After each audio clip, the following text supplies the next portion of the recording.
Hi welcome to my mini vlog. ಇದು Tuesday vlog ಆಗಿರುತ್ತೆ. ಇನ್ನು ಟ್ಯೂಸ್ಡೇ ಅಂಗಾರಕ ಚತುರ್ಥಿ ಇತ್ತು, ಬಟ್ ಮನೆ ಕ್ಲೀನ್ ಮಾಡಿರಲಿಲ್ಲ. ಸ್ವಲ್ಪ ಆಮೇಲೆ ನಾವು ಮನೆಗೆ ಶಿಫ್ಟ್ ಆಗ್ತಾಳಿಂದನೂ ಆ ಕಾಂಪೌಂಡ್ಸ್ ಎಲ್ಲ ಕ್ಲೀನೇ ಮಾಡಿರಲಿಲ್ಲ. ಹೇಗಂದರೆ ಹಾಕ್ತಂತಂದು ಸುಮ್ಮನೆ ಮಡಗಿಬಿಟ್ಟಿದ್ದು. ಒಳಗಡೆದೆಲ್ಲ ಕ್ಲೀನ್ ಮಾಡ್ಕೊಂಡು ಕರೆಕ್ಟಾಗಿ ಮಡಿಕೊಂಡು, ಬಟ್ ಈಚೆಗಡೆ ಆ ಕಬ್ಬಣ ಅದು ಇದು ಮರ ಅಂದ್ಕೊಂಡು ಹಾಗಾಗಿ ಬಿಸಾಕ್ಬಿಟ್ಟಿದ್ವಿ. ಏನೂ ತೊಳೆದು ಇರಲಿಲ್ಲ, ಕ್ಲೀನೂ ಮಾಡಿರಲಿಲ್ಲ.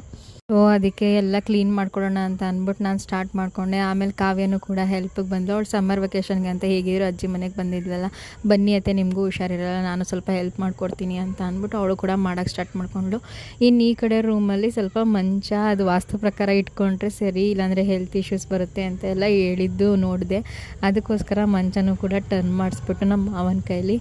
ಈ ರೂಮು ಕೂಡ ತುಂಬ ಎಲ್ಲ ಸ್ಟೋರೇಜ್ ರೂಮ್ ಥರ ಬಿದ್ದೋಗ್ಬಿಟ್ಟೈತೆ ಅಂತ ಅಂದ್ಬಿಟ್ಟು ಅದು ಎಲ್ಲ ಕ್ಲೀನ್ ಮಾಡಿಕೊಂಡು ಸ್ವಲ್ಪ ಆಲ್ಟರ್ ಮಾಡಿದ್ವಿ. ಎಲ್ಲ ಕ್ಲೀನಾಗಿದ್ದರೆ ಒಂಥರ ಖುಷಿ, ಇಲ್ಲ ಅಂದರೆ ಸ್ವಲ್ಪ ಮನಸ್ಸು ಒಪ್ಪೋದಿಲ್ಲ. ಅದಕ್ಕೆ ಎಲ್ಲ ಎತ್ತಾಕಿ ನಾನು ಕಾವ್ಯ ಸೇರಿಕೊಂಡು ಬೆಡ್ ಸ್ಪ್ರೆಡ್ಸ್ ಎಲ್ಲ ಚೇಂಜ್ ಮಾಡಿಕೊಂಡು, ಹಾಗೆ ಬ್ಲ್ಯಾಂಕೆಟ್ಸು ಬೆಡ್ಶೀಟ್ಸು ಎಲ್ಲ ಚೇಂಜ್ ಮಾಡಿ ಫುಲ್ ಕಂಪ್ಲೀಟ್ ರೂಮ್ನೇ ಚೇಂಜ್ ಓವರ್ ಮಾಡಿಬಿಟ್ವಿ. ಮೇಕ್ ಓವರ್ ಮಾಡ್ತಾಯಿದ್ವಿ. ಅಲ್ಲಿ ನೋಡಿದ್ರೆ ನನ್ನ ಮಗ ಕೋತಿ ಥರ ಕಂಬಿ ಮೇಲೆಲ್ಲ ಹತ್ಕೊಂಡು ಆಟ ಆಡ್ಕೊಂಡು ಕೂತಿದ್ದ. ಸರಿ ಅಂತ ಇನ್ನು ಈ ಕಡೆ ರೂಮಿಗೆ ಬಂದು, ಈ ಕಡೆ ರೂಮಲ್ಲೂ ಸ್ವಲ್ಪ ಎಲ್ಲ ಹಾಗೆ ಮೆಸಪ್ ಆಗಿಬಿಟ್ಟಿತ್ತು. ಅದರಿಂದ ಎಲ್ಲನೂ ತೆಗ್ದಾಕ್ಬಿಟ್ಟು ಇಟ್ಕೋತಾ ಇದ್ದೆ. ಇನ್ನು ನನ್ನ ಹಸ್ಬೆಂಡು ಪರ್ಫ್ಯೂಮ್ಸ್ ಇಡೋಕ್ಕೆ ಒಂದು ಅರ್ಧ ಜಾಗ ಬೇಕಾಗಿತ್ತು. ಸೊ ಡ್ರಾಯರ್ಸ್ ಎಲ್ಲ ಕ್ಲೀನ್ ಮಾಡಿ ಅವ್ರದ್ದು ಕೂಡ ಪರ್ಫ್ಯೂಮ್ಸ್ ಎಲ್ಲ ಸ್ಟೋರ್ ಮಾಡಿ ಕರೆಕ್ಟಾಗಿ ಇಟ್ಟೆ.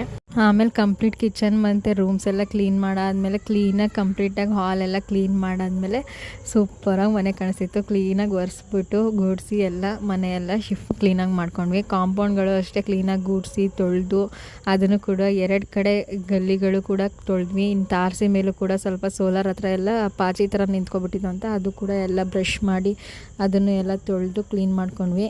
ಇನ್ನು ಸಂಕಷ್ಟಿ ಇದ್ದಿದ್ದರಿಂದ ಸ್ನಾನ ಮಾಡಿ ಫ್ರೆಶ್ ಅಪ್ ಆಗಿ ಮುಗಿಸ್ಕೊಂಡು ಚೌತಿಗೆ ಪೂಜೆಗೆ ರೆಡಿ ಮಾಡಿಕೊಂಡು ಹಾಗೆ ಪೂಜೆ ಮಾಡಿ ದೀಪ ಹಚ್ಚಿದೆ.